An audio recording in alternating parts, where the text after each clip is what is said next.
everyone, welcome to our course. आज हम पढ़ने वाले हैं क्लाउड आर्किटेक्चर के बारे में. So cloud architecture is the combination of both SOA means service oriented architecture. Service oriented architecture होता क्या है?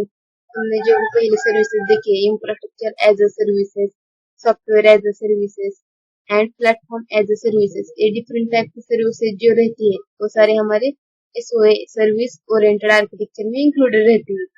एंड ईडीए मीन्स क्या होता है? Event driven architecture.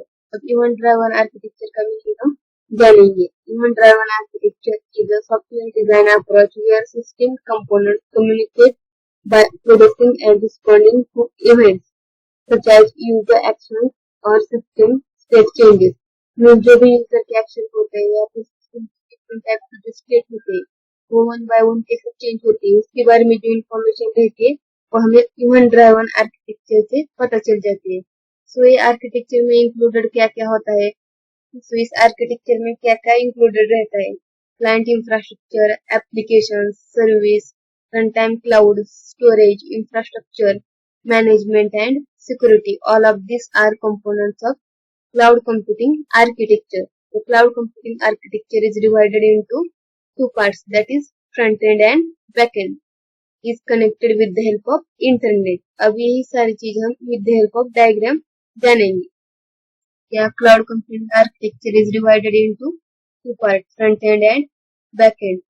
हमने अभी क्या देखा कि जो front end and back and है जो कनेक्ट किससे होगा, तो उसके लिए क्या है हमारे पास इंटरनेट है जिससे हम हमारा front end and back and connect कर सकते हैं. तो अब हम इसके कंपोनेंट्स के बारे में वन बाय वन करके जानेंगे. First of all client infrastructure. Client infrastructure means क्या होता है? And user. एंड यूजर क्या होता है? अगर हमने कोई एप्लीकेशन बनाए है तो एप्लीकेशन हम किसकी जरूरत के हिसाब से बनाते हैं? तो एंड यूजर के हिसाब से बनाते हैं.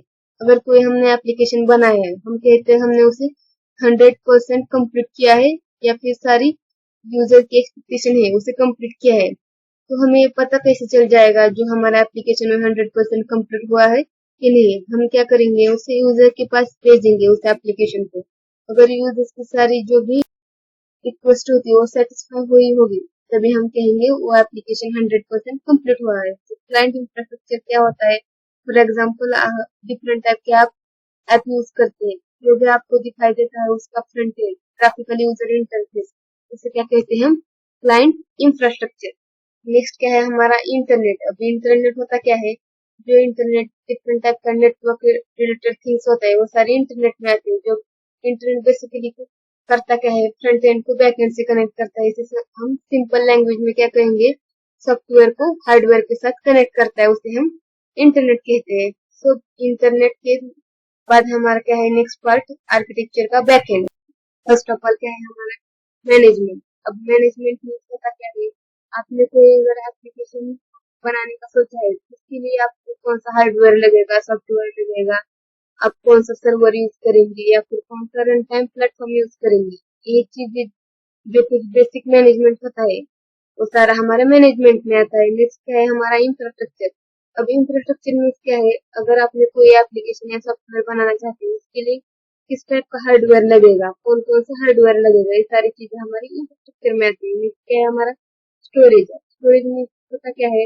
अगर आपने कोई ऐप बनाने का सोचा है तो उसमें कुछ रिक्वेस्ट को स्टोर करने के लिए कुछ स्टोरेज रहेगा या फिर कुछ डेटाबेस रहेगा, उसे हम स्टोरेज कहते हैं.